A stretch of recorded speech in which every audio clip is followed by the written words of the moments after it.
50% of the teachers are women. And employment side in Pata, there is something called LFPR.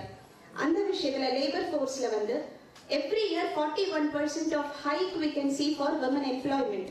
And when it comes to entrepreneurial journey, 50-50 equal already 50% hike women the entrepreneurial journey top la irukanga. அவையார் இருக்காங்க, டாக்டருக்கு ஒரு example தான் இருந்தது. ஆனா நம்ம பெண்கள் ஆண்களுக்கு நிகரா இருக்கிறோம். ஆனா அந்த அளவுக்கு வெற்றிகள் பெண்களுக்கு இல்ல.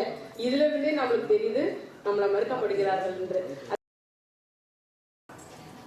மணி 5 எந்திரிமா அப்படின்னு சொல்லுங்க பாப்போம். யாராலையாவது சொல்ல முடியுமா?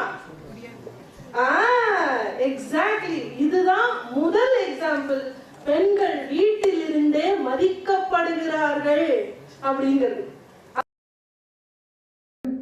நாளும் கிழமையும் நலிந்தோருக்கு இல்லை, நாளும் கிழமையும் நலிந்தோருக்கு இல்லை, ஞாயிற்றுக்கிழமையும் பெண்களுக்கு இல்லை.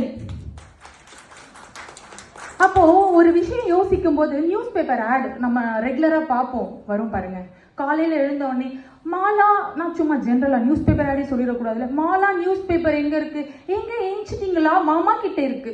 அம்மா நியூஸ் பேப்பர் எங்க இருக்கு, தாத்தா கிட்ட இருக்கு. ஏன் ஒரு வீட்டுக்காரர் ஒரு ஆம்பளை கேளுங்க நியூஸ் பேப்பர் இருக்குன்னு, அவர் எடுத்து கொடுக்கட்டும். அப்போ அந்த வீட்டுல அந்த பெண் நியூஸ் பேப்பர் எடுத்து கொடுத்ததுல இருந்து காலையில சமையல் பண்றதுல இருந்து எல்லா டிஃபன் பாக்ஸும் கட்டி குழந்தைய அனுப்பிட்டு டவலை கூட காய போடாத புருஷனோட ட்ரெஸ் எல்லாம் துவச்சி போட்டுட்டு கிளம்பும் போது எனக்கா டயர்டா, நோ லயன் டேட் சாப்பிட்டேன் அப்படின்னு ஒரு ஆடு திருப்பி. நடுவரே ஒரு ஆண் தான். ஆனா எல்லா தரப்பு பெண்களுக்கும் மதிப்பு கொடுத்து இங்க உட்கார்ந்து பேச வச்சிருக்காருன்னா அதுக்கே ஒரு பெரிய கைத்தட்டல் கொடுக்கலாம். அப்ப பெண்களை மதிக்கிறாங்களா மறுக்கிறாங்களா? பேசுறாங்க. நிறைய பேர் சம்பூர்ணி மேம் பேசினாங்க, வீட்டுல வேலை செய்யறதுக்கு ஹஸ்பண்ட் ஹெல்ப் பண்ணல. அவங்க இங்க வந்திருக்கும் போது இப்ப வீட்டை பாத்துக்கிறது அவர் தான், அங்க வீட்டை கூட்டி கிளீன் பண்ணி பசங்களை பாத்துக்கிறது அவர் தான். அதை மறந்துட்டாங்க. இந்த இன்டர்நேஷனல் விமென்ஸ் டே எதுக்கு கொண்டாடுறாங்க?